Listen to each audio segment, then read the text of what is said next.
Golden State Media Concepts SciFi Podcast.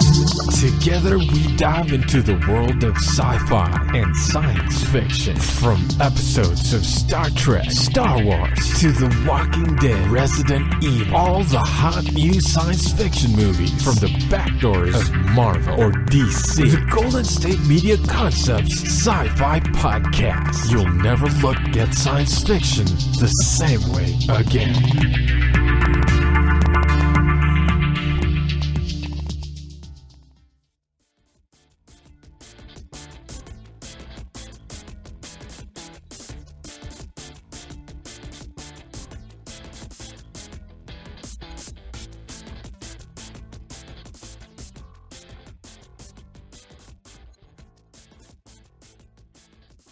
Welcome to the GSMC SciFi Podcast with your favorite host, Ryan Holloway.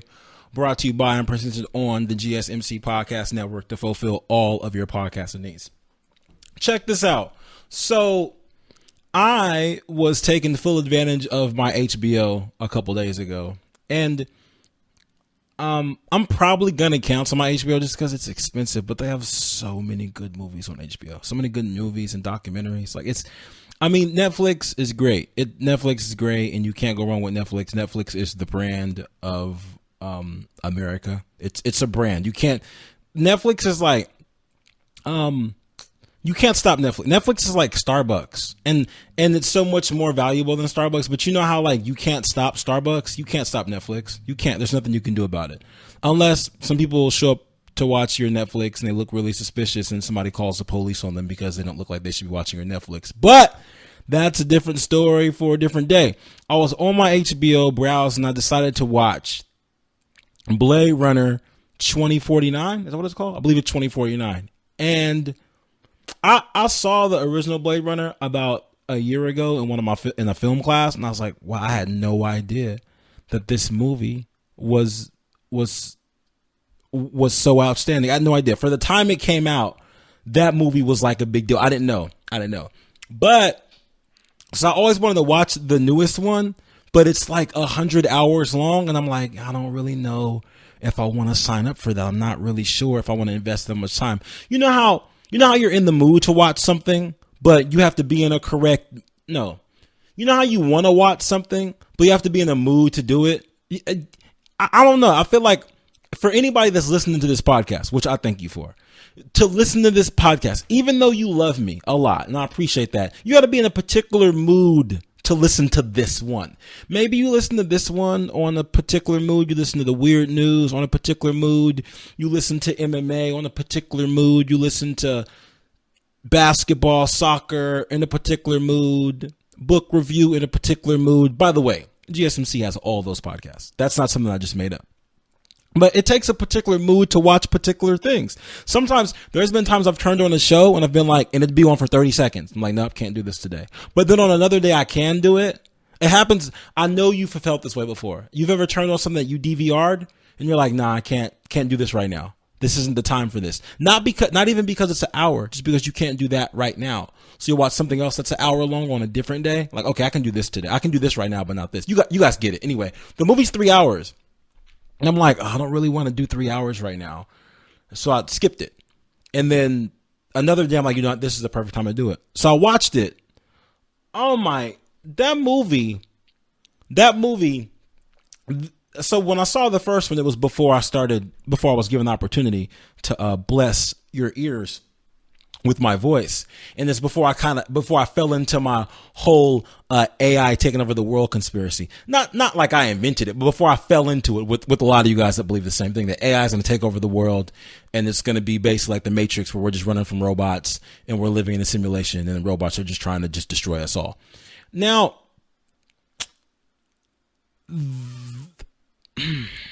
a lot of movies you've compared to, like I'd say things like, oh, well, this movie copied Terminator, or so-and-so this Terminator, like the AI with Terminator, blah, blah, blah, blah, blah, Terminator. But Blade Runner has very similar, how would I say, Blade Runner has a similar story to Terminator in the way where I think it's the second Terminator, where Arnold Schwarzenegger has to protect the guy from like the other AI. So basically, like they send a robot back to protect this kid from a robot that's hunting him. And Blade Runner kind of has that in a way where what the first AI that was made, they were basically given like too many rights, and they just had too much. Well, they were called replicants, and they were given too much. What's the word? Too much freedom and too much thinking, and they were basically able to rebel because they were built and sent to a planet to basically be slaves on some planet and just be slaves and mine or whatever. We sent them to a planet to be slaves. Basically, that's what humans did. Those robots rebelled, and then they had to build new robots to hunt them down, which was kind of, what's the word? It was kind of unique. Because usually it's someone just trying to build, like, usually we watch these shows about humans trying to defeat AI or AI trying to defeat us. But within this situation, watching AI or a replicant, which is a so much smoother way to say it, that watching this replicant go and hunt other replicants that are basically extinct or troubled replicants, it was kind of, what's the word? It was kind of disheartening in a way, because some of those replicants that rebelled, they weren't out on the streets anymore, like causing problems. They were like living normal lives. Ryan Gosling is the replicant hunter. He's the Blade Runner. And basically, he has to go hunt this other replicant. It's Batista, the guy from wrestling. And you know, when Batista is cast as this character, they make him look really old. And I'm like, wait, why does Batista look so old? Why'd they do that? Like, if they needed an old man, why'd they cast Batista to do this? Because he's not old, right? But when he gets in the fight with Ryan Gosling and he's banging Ryan Gosling, grabbing Ryan Gosling and just banging him against a whole wall, I see why they cast him. I get it. It makes complete sense now. So I got it. But then when Ryan Gosling's like, hey, are you going to come quietly, or do I have to like basically kill you? He's like, hey, I'm not going to go quietly. Can you just leave me alone? I'm just gardening. And Batista's living on some farm somewhere, basically like growing worms or whatever, like just growing protein for the most part. And he's growing maggots or mealworms, whatever, but he's a robot. I don't think they have taste. But Ryan Gosling has to kill him and then report that he found the murder. Basically Ryan Gosling plays a bounty hunter, but he's a robot bounty hunter looking for AI or replicants that basically were extinct or were no longer being used and rebelled millions of years ago. Not millions of years ago, but about 100 years ago. It's not that big of a deal. Like, they should leave those guys alone. But it's kind of something else that we deal with right now. Like, if the police, actually, it's something that we deal with out in the way. If someone got deported that's been here like 10 years. Like, yo, I'm minding my own business. What's the problem? Well, your papers aren't right. We don't want you here. That's too political. But in case you don't understand, that's basically what they were trying to sell in the movie. Like, this robot is minding his own business. He hasn't done anything to anybody. He looks like a human, hasn't caused any trouble, but he needs to be expired. That's the word that they use. He needs to be expired. And it's a solid movie. It takes a while to pick up. I mean, anything that's 3 hours takes a while to pick up. It takes a while. It's not 3 hours. It's about 2.5 hours. It takes a while to pick up. It's stunning. It's great. Jared Leto is in it. The Joker from, what is that? The Joker from Suicide Squad, best DC movie. Since they got rid of Batman, the real Batman. And if you get a chance, I highly suggest you should check it out, because I thoroughly enjoyed it. Visually, it was great. I was concerned about the story, because when you do a sequel for a movie that was released 20 years ago, it's kind of like, what are you really gonna do, and how are you gonna tie Harrison Ford back into this? And is this a good idea? But it's really good. It's outstanding. Way better than I thought it was gonna be. I was just gonna watch it because I felt like my film teacher would be happy if I watched it. But I mean, not even like I still talked to him. But it was a good movie. You guys should check it out. I'm gonna take a quick commercial break. When I get back, I'm gonna tell you about The Desperate Reach by The Walking Dead. Be right back. This is your ultimate stop for everything sports. The Golden State Media Concepts Sports Podcast. Should I say more? From the NFL, MLB, the NBA to MMA, it's all in here. The Golden State Media Concepts Sports Podcast. Listen now.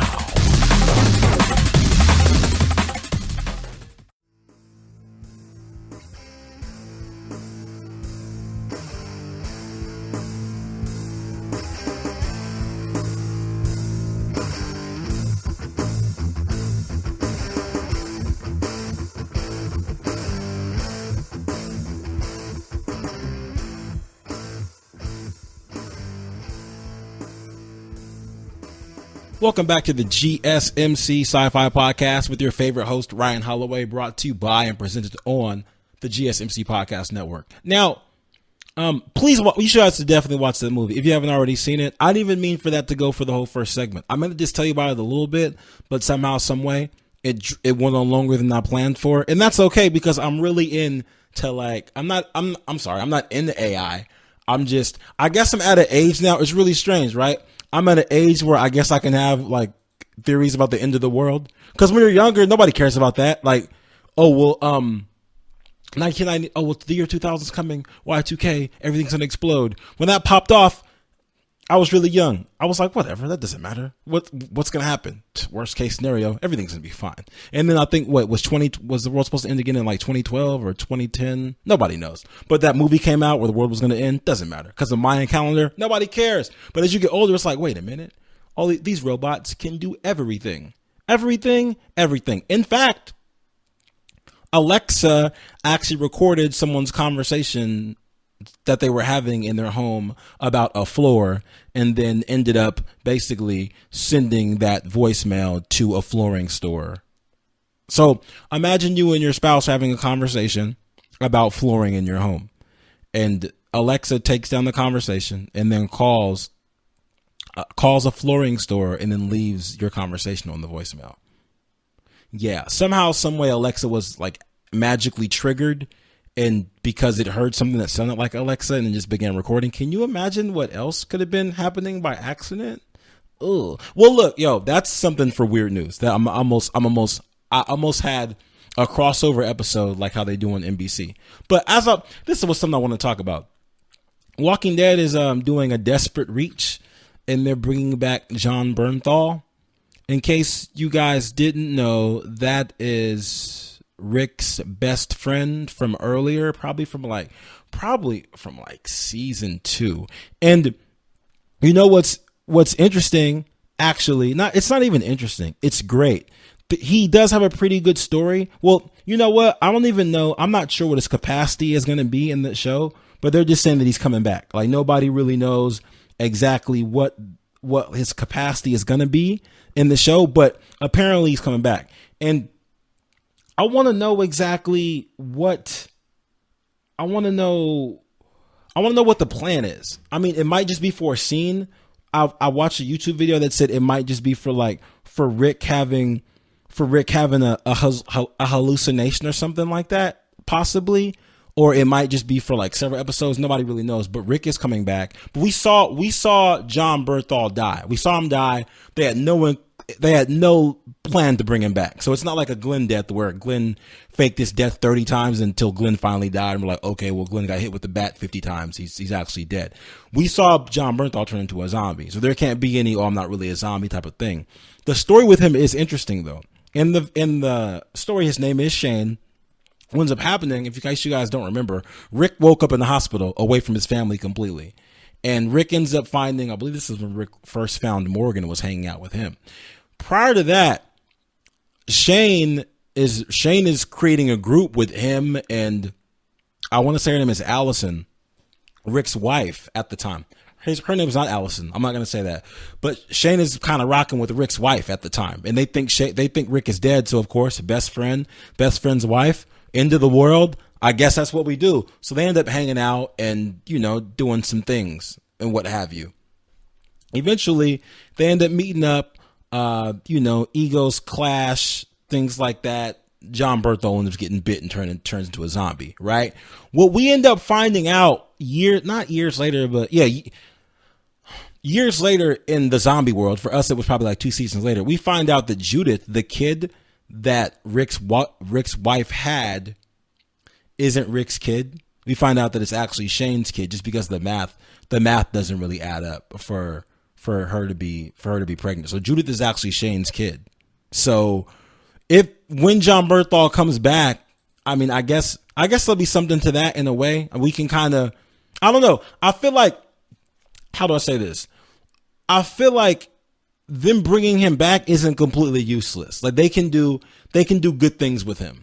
They can do good things with it. And I do feel like it might be kind of a desperate reach on some, What did Mike Jones used to say? Back then, you didn't want me. Now I'm hot. You all own me, as Mike Jones would say a while ago. Because John Bernthal was, I want to say that was like one of his first gigs, maybe one of his first major gigs. Because after that, I believe he was on Wolf of Wall Street with Leonardo DiCaprio. And then since then, he's been on some other things, and now he's the Punisher. He's the Punisher on Netflix. Like, that's his thing. That's what he does now. It's a big deal. And now they're like, oh, hey, you're a big name. Do you want to come back to the show? We can use you. Now, I'm 100% for people going back to their roots. I respect it a lot when someone that has, I don't want to say blown up, but yeah, when someone that has blown up is invited back to go somewhere where maybe they started at. I think that's pretty cool. I'm completely with it. I don't have a problem with that at all. I just think it might be a little bit of a desperate reach by Walking Dead. Let me not say desperate reach, because that doesn't sound respectful. I'm just not sure if, how do I say it? I'm not impressed is the word. I'm not impressed. There, I'll say that. I'll be honest with you guys. I'm going to say I'm not impressed, because I'm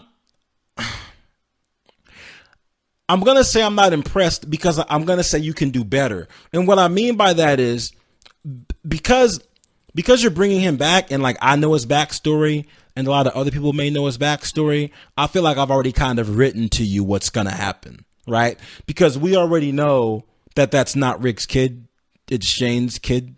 And if we do have a flashback episode, then it may have something to do with the kid, it may have something to do with Judith, because let's say Carl isn't there anymore. So maybe there'll be more focus on Judith. So what I mean by you can do better is, I guess I already know the storyline. I kind of already know where we're going to go with this, right? Shane may come back and say, hey, watch out for my daughter or something like that. Or there may be a flashback when Rick realized how many relationships he destroyed. I don't know. But to bring him back, you guys already kind of tell me what's going to happen in the next season. I don't really know exactly what the plan is for that. But if you're going to do a great reboot, then please do it like you did the Fear of the Walking Dead reboot, because that was pretty good. I don't even know if that's considered a reboot, but I mean, you add, what is it, 3, 4, 3. I mean, you add 3 new characters to the group and then kill off 2 of the main characters in the first season. I mean, in the beginning of basically the beginning of the reboot, I'm completely happy with it. So if you guys have a plan for reboot, that's 100% okay. All I'm going to tell you is this.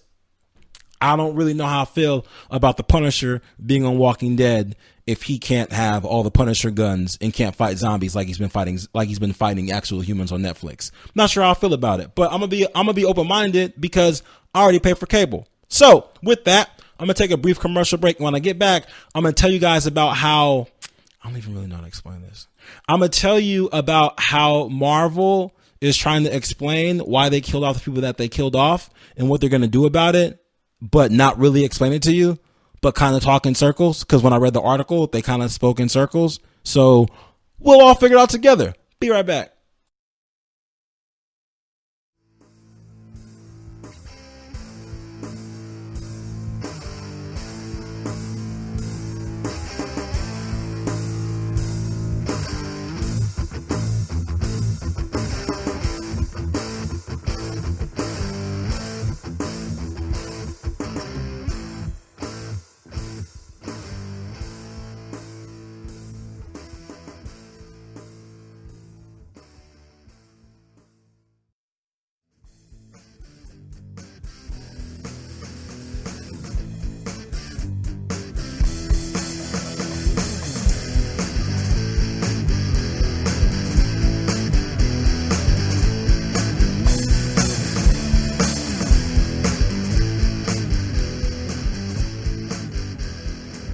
Welcome back to the GSMC SciFi Podcast with your favorite host, Ryan Holloway, brought to you by and presented on the GSMC Podcast Network, where we fulfill all of your podcasting needs.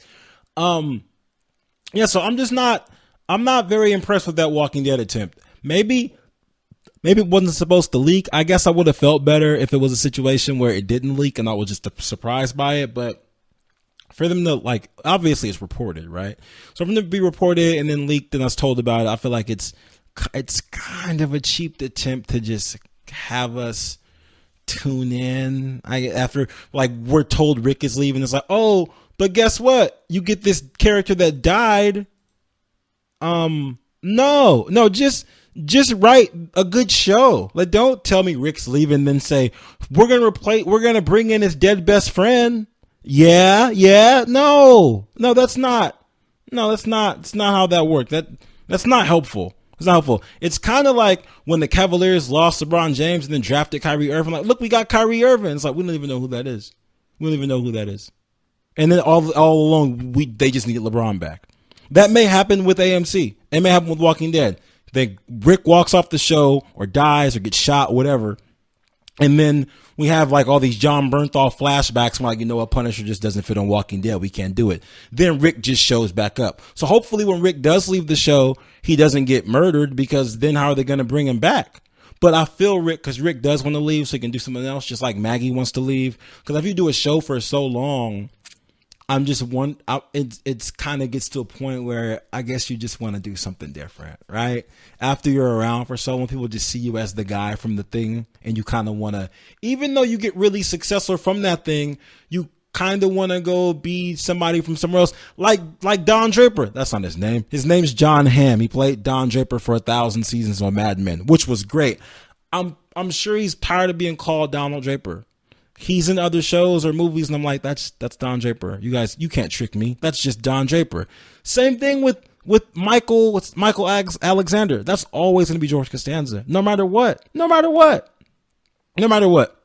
That's why I haven't seen Kramer on TV. Well, Kramer hasn't been on TV for other reasons. But anyway, speaking of cast members being murdered and disappearing, apparently Marvel explained to us that the reason why they basically evaporated the characters that they evaporated was because they wanted to evaporate all of them.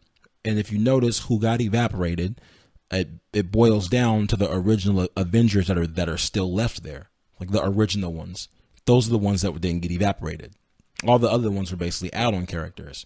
The original Avengers that are left are supposed to basically defeat Thanos and then bring the new characters back, because right now they're just in oblivion somewhere. No one knows where they're at. They're somewhere in the junk drawer that's in your kitchen that has scissors, paper clips, a coupon from Arby's, screws, a diaper coupon, and a muff thing from a headphone. That's what's in the junk drawer, and a bunch of pencils. Nobody even uses pencils anymore. None of them are sharpened. None of them have tips. You don't have a pencil sharpener. You don't need the pencils. But all the Marvel characters are in that junk drawer, somewhere inside of that junk drawer, in there. So this kind of causes a problem, because there's other movies that are coming out. Where the characters are supposed to be around. So, like, for example, the new Spider-Man movie is going to come out, and Spider-Man needs to be alive, but he's not alive right now. So does that mean that Avengers, whatever part 4 is going to be called, like Avengers Megadeth, whatever, does that mean that in that one Spider-Man comes back to life? Because you can't really be willy-nilly having these movies if the people aren't really alive. It's just probably not going to work. I mean, it's going to work, but what's the timeline for that? Is that why you guys are making new Marvel characters like Tom Hardy as Venom? Like, that's going to be in November, I believe. So I just want to know. I'm a little confused. I'd like to know what's going to happen with that, but at least we have an explanation as to why they chose who they chose. I guess I get it. And for them to explain that they're in oblivion somewhere and Thanos has to be defeated for these people to come back to life, that gives me a good storyline. I feel pretty good about being sold that storyline, even though I'm